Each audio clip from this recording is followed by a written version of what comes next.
Bismillahirrahmanirrahim. Assalamualaikum warahmatullahi wabarakatuh.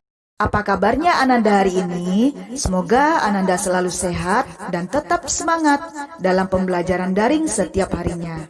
Hari ini Ananda kembali belajar bersama Ustazah Eka. Di tema 2, udara bersih bagi kesehatan, subtema 1, cara tubuh mengolah udara bersih, pembelajaran 4. Setelah Ananda berzikir pagi, kita mulai pembelajaran kita dengan membaca doa sebelum belajar. Allahumma inni as'aluka ilman nafi'a wa rizqan thayyiba wa amalan mutaqabbala. Ananda, tujuan pembelajaran kita pada hari ini, yang pertama, dengan membaca teks dalam buku, Ananda dapat menjelaskan informasi terkait pertanyaan apa, di mana, dan bagaimana dengan benar. Yang kedua, dengan menyimak penjelasan dan membaca informasi dari buku, Ananda dapat mengidentifikasi jenis-jenis usaha dan kegiatan ekonomi masyarakat Indonesia dalam bidang jasa dengan benar. Nah, pengertian informasi adalah penjelasan dan pemberitahuan mengenai suatu hal. Dan cara menemukan informasi antara lain, yang pertama, tentu Ananda membaca dengan seksama teks bacaan. Yang kedua, memahami makna setiap kalimat yang ada dalam teks. Yang ketiga, menentukan kalimat utama atau ide pokok pada setiap paragraf. Yang keempat, menandai kata atau kalimat yang dianggap sebagai kata kunci. Yang kelima, menjawab pertanyaan 5W dan 1H. Nah, apa itu 5W dan 1H? 5W1H adalah kependekan dari what, where, when, why, who, dan how, yang kita kenal dengan istilah singkatan adik Simba, yaitu terdiri atas apa, di mana, kapan, siapa, mengapa, dan bagaimana. Apa atau apakah digunakan untuk menanyakan benda, keadaan, atau perbuatan. Informasi yang didapat berupa benda, pengertian, penjelasan, atau penegasan. Yang kedua, di mana? Digunakan untuk menanyakan tempat peristiwa yang akan, sedang, atau telah terjadi. Informasi yang didapat berupa keterangan suatu tempat atau letak suatu tempat. Yang ketiga, kapan?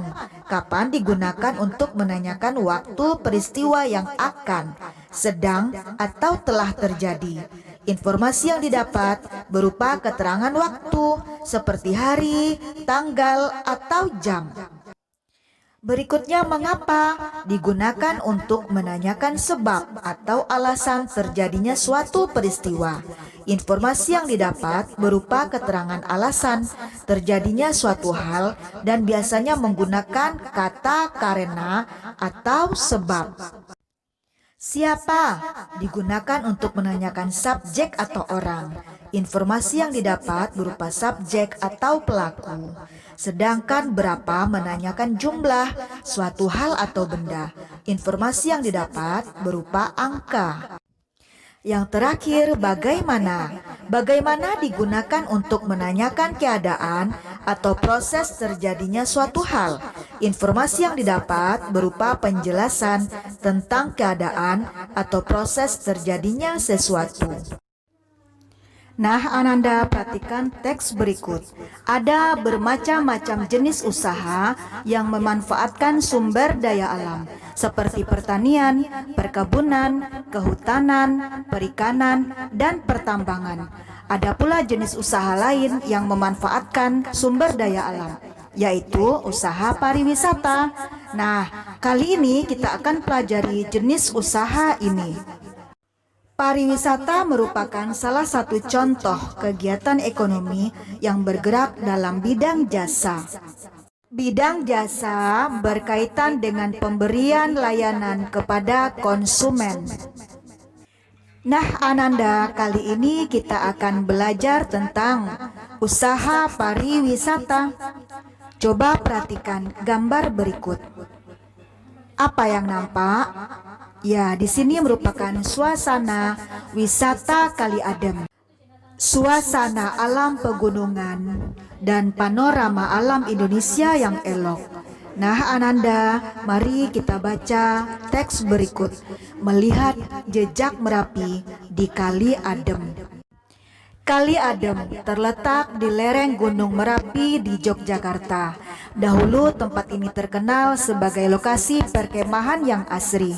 Fasilitas di areal wisata Kali Adem dahulu cukup komplit.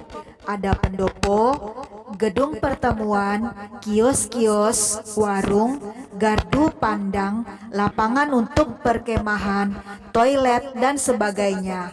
Akan tetapi, setelah Merapi meletus pada bulan Juni 2006, sebagian besar fasilitas itu lenyap terkubur lahar. Wisata Kali Adem sudah berubah nama menjadi Lavator Kali Adem. Sebagian besar pemandangan Kali Adem berupa hamparan pasir dan batuan bekas lahar. Di sana ada bunker atau rulinda atau ruang lindung darurat. Bunker ini dibangun untuk tempat berlindung jika tiba-tiba Gunung Merapi menyemburkan awan panas. Di dalam bunker ini ada kamar mandi, tabung oksigen, masker, listrik, dan perlengkapan lainnya. Pintunya 2 lapis terbuat dari lempengan besi setebal 3 cm. Ananda, wisata Kali Adem merupakan jenis usaha di bidang jasa. Bidang jasa berkaitan dengan pemberian layanan kepada konsumen. Contoh usaha jasa selain pariwisata antara lain perbankan, keuangan, asuransi, kesehatan, dan hukum. Sektor jasa di Indonesia, terutama pariwisata, sangat berkembang pesat.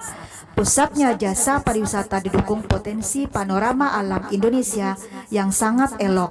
Sektor pariwisata di Indonesia juga menonjolkan aspek budaya. Contoh objek wisata alam adalah danau, pantai, bukit, pegunungan, gunung, suaka alam, serta flora dan fauna. Contoh objek wisata budaya adalah kesenian daerah, upacara adat, keraton, dan candi. Berkembangnya sektor pariwisata menumbuhkan usaha-usaha penunjang jasa pariwisata. Usaha-usaha di bidang jasa pariwisata antara lain sebagai berikut. Yang pertama, pengelola jasa penginapan, misalnya hotel, motel, wisma, dan losmen. Yang kedua, usaha penjualan barang cenderamata atau souvenir. Yang ketiga, penyedia jasa pemandu wisata yang disebut dengan tour guide. Yang keempat, penyedia jasa pariwisata dan transportasi yang disebut dengan tour and travel. Nah, Ananda, kita akan belajar tentang objek wisata yang ada di Indonesia. Pertama, objek wisata alam, yaitu di Sumatera Utara ada Danau Toba. Berikutnya kita masuk ke objek wisata alam yang ada di Bali, yaitu Pantai Pandawa. Berikutnya objek wisata alam Gunung Prau di Jawa Tengah. Berikutnya kita masuk kepada objek wisata budaya yang terdiri dari Keraton Solo di Jawa Tengah, Candi Prambanan di Klaten, Jawa Tengah, dan Riok Ponorogo ada di Jawa Timur, Surabaya. Tadi Ananda telah belajar tentang kegiatan ekonomi dalam bidang jasa. Kegiatan ekonomi yang lainnya adalah usaha dalam bidang perdagangan. Jenis usahanya adalah berjualan, mulai dari penjual buah, makanan, barang-barang keperluan sehari-hari, hingga para penjual kendaraan bermotor. Dari jenis usaha itu, para pedagang dapat memperoleh penghasilan untuk kehidupan sehari-hari. Nah, Ananda, demikianlah pembelajaran kita pada hari ini. Kita tutup materi kita dengan doa penutup majelis. Subhanaka Allahumma wa bihamdika asyhadu an la ilaha illa anta astaghfiruka wa atubu ilaik. Assalamualaikum warahmatullahi wabarakatuh.